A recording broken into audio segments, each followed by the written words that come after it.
안녕하십니까? 하나님의 귀한 자녀 여러분. 잠시 세상의 소음에서 벗어나 우리 영혼을 채우는 평화로운 시간으로 여러분을 초대합니다.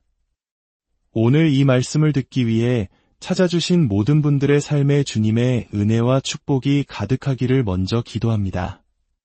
여러분이 눌러주시는 구독과 좋아요는 단순히 숫자를 넘어 이 귀한 말씀이 더 많은 영혼에게 닿을 수 있도록 돕는 귀한 선교의 동력이 됩니다. 이 나눔을 통해 여러분의 삶에도 하나님의 선한 열매가 맺히기를 소망합니다. 나는 내가 느끼는 감정이 아닙니다. 나는 내가 보는 현실에 따라 살지 않습니다. 나의 하나님께서 이미 나를 위해 길을 예비하셨기 때문입니다. 오늘 우리는 믿음이라는 깊고도 중요한 주제에 대해 이야기 나누고자 합니다. 특히 하나님께서 각자에게 주신 고유한 삶의 길, 즉 소명에 대해 함께 묵상하는 시간을 갖겠습니다. 혹시 희년이라는 말을 들어보셨습니까? 구약 성경 레위기 25장에 나오는 개념으로 50년마다 돌아오는 거룩한 해입니다.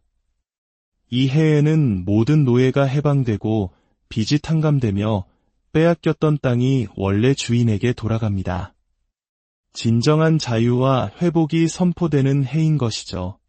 흥미롭게도 아주 오래전 한나라에서는 이 희년의 정신을 담은 성경 구절, 너는 50년째 해를 거룩하게 하여 그 땅에 있는 모든 주민을 위하여 자유를 공포하라는 이 말씀을 국가의 첫 번째 종에 새겨 넣었다고 합니다.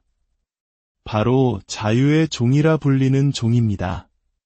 그들은 자유를 향한 갈망이 너무나도 뜨거웠던 나머지 그 종이 깨어지고 금이 갈 때까지 울렸다고 전해집니다. 이는 한 국가의 시작점에 믿음의 고백이 얼마나 깊이 새겨질 수 있는지를 보여주는 상징적인 이야기입니다. 물론 우리의 역사와는 다릅니다. 하지만 우리 한국인들 역시 일제강점기의 암흑 속에서 그리고 6.25 전쟁의 잿더미 위에서 오직 하나님을 향한 믿음 하나로 모든 것을 이겨내신 부모님과 조부모님 세대의 뜨거운 신앙을 기억하고 있습니다. 그분들에게 믿음은 단순한 종교가 아니라 절망 속에서 희망을 길어올리는 유일한 생명줄이었습니다. 이처럼 믿음은 한 개인의 삶을 넘어 한 공동체와 국가의 정신적 기틀이 되기도 합니다. 그리고 그 믿음의 시작은 바로 창세기 1장, 태초에 하나님이 천지를 창조하시니라는 말씀에서 비롯됩니다. 히브리서 11장은 이 모든 세상이 하나님의 말씀과 믿음으로 지어졌다고 증언합니다.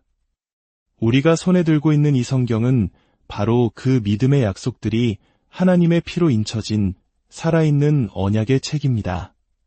그렇다면 이 위대한 믿음의 유산을 물려받은 우리는 각자의 삶에서 어떻게 그 믿음을 실천하며 살아가야 할까요? 어느 날 한 목사님이 다른 유명한 목사님에게 이렇게 말했다고 합니다.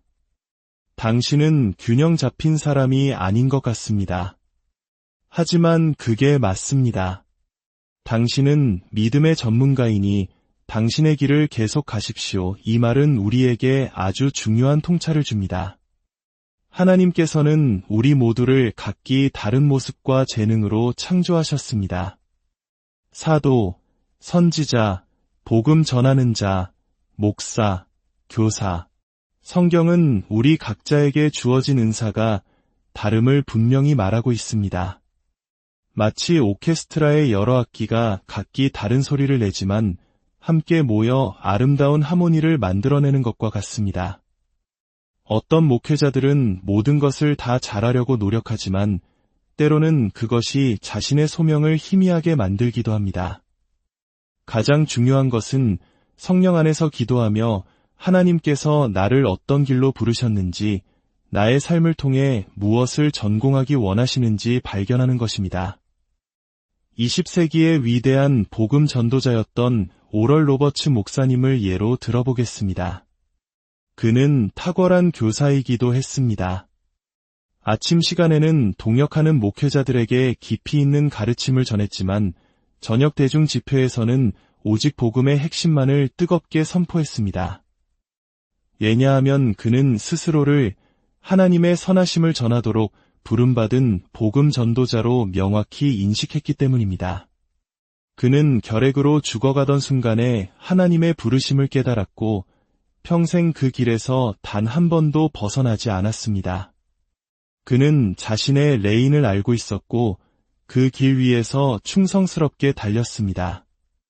영화 불의 전차의 실제 주인공인 스코틀랜드의 선교사 에릭 리데를 아십니까? 그는 1924년 파리 올림픽의 유력한 금메달 후보였습니다. 하지만 그의 100m 달리기 경기가 주일, 즉 안식일로 잡히자 그는 경기를 포기합니다. 주님을 예배하는 날에 뛸 수 없다는 신앙의 원칙 때문이었습니다. 모두가 그의 어리석음을 비웃었지만 그는 흔들리지 않았습니다. 기적적으로 다른 선수가 양보하여 훈련조차 하지 않았던 400m 경기에 출전하게 되었고 모두의 예상을 깨고 세계 신기록을 세우며 금메달을 목에 겁니다. 훗날 그는 이런 유명한 말을 남겼습니다. 하나님은 저를 특별한 목적으로 만드셨습니다. 저를 빨리 달리게 만드셨죠. 그리고 제가 달릴 때 저는 그분의 기쁨을 느낍니다. 제가 달릴 때 저는 하나님의 기쁨을 느낍니다. 이 고백이야말로 자신의 소명을 발견한 사람이 누리는 최고의 희열을 보여줍니다. 여러분은 어떠십니까? 여러분이 어떤 일을 할 때 하나님의 기쁨을 느끼십니까? 어떤 분은 아이들을 가르칠 때, 어떤 분은 아픈 이들을 돌볼 때, 또 어떤 분은 정직하게 사업을 일구어 나갈 때, 혹은 아름다운 찬양으로 영광을 돌릴 때, 그곳이 바로 하나님께서 당신을 위해 예비하신 레인입니다. 우리의 믿음은 교회 안에서만 머물러서는 안 됩니다. 세상 속에서 빛과 소금의 역할을 감당해야 합니다. 사회의 한 구성원으로서 우리는 선한 영향력을 끼쳐야 할 책임이 있습니다. 하나님께서 주신 지혜로 세상을 분별하고 사랑과 진리로 목소리를 내야 합니다. 어떤 이들은 믿는 자들이 사회 문제에 침묵해야 한다고 말하지만 성경은 의와 공의를 강물처럼 흐르게 하라고 가르칩니다. 우리는 더 나은 사회를 만들기 위해 기도하고 각자의 자리에서 최선을 다해야 합니다. 한때 위대한 기업가였던 헨리 포드, 앤드류 카네기 같은 사람들은 단순히 부를 쌓는데 그치지 않았습니다. 그들은 어떻게 하면 사람들의 필요를 채워줄 수 있을까를 고민했습니다. 이것이 바로 성경적인 번영의 원리입니다. 나를 채우기 위함이 아니라 다른 이들을 섬기고 세상을 풍요롭게 하기 위해 축복의 통로가 되는 것. 이것이 바로 하나님께서 우리에게 번영을 약속하시는 이유입니다. 저 역시 믿음과 번영에 대해 설교한다는 이유로 비판을 받기도 했습니다. 하지만 그것이 하나님께서 제게 주신 소명이고 제가 달려가야 할 길임을 믿습니다. 때로는 세상이 우리를 오해하고 비난할 수 있습니다. 악의적인 말들이 우리를 상처 입힐 수도 있습니다. 주님께서는 오래전 제게 말씀하셨습니다.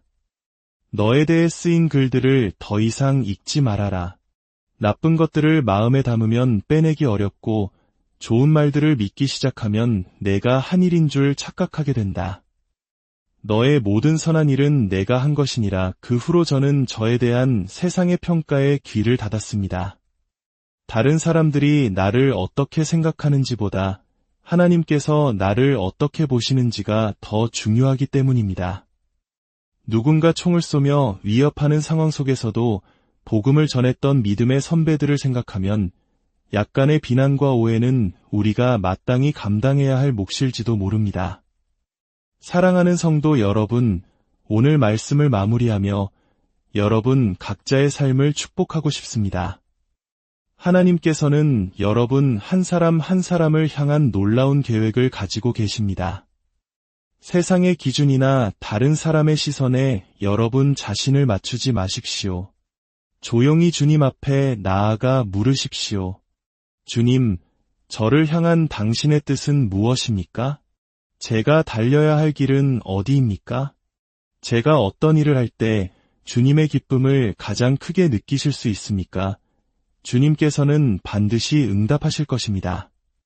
그리고 여러분이 그 길을 발견하고 순종하며 달려갈 때 세상이 줄 수 없는 참된 기쁨과 평안을 맛보게 될 것입니다. 여러분의 삶이 여러분이 서 있는 바로 그 자리에서 하나님의 살아계심을 증거하는 아름다운 이야기가 되기를 주님의 이름으로 간절히 축원합니다. 하늘에 계신 우리 아버지, 오늘 이 말씀을 들은 모든 당신의 자녀들을 축복하여 주시옵소서. 각자의 삶에 주어진 고유한 소명을 발견하는 지혜를 허락하여 주시고 세상의 비바람 속에서도 믿음의 길을 굳건히 걸어갈 용기를 주시옵소서.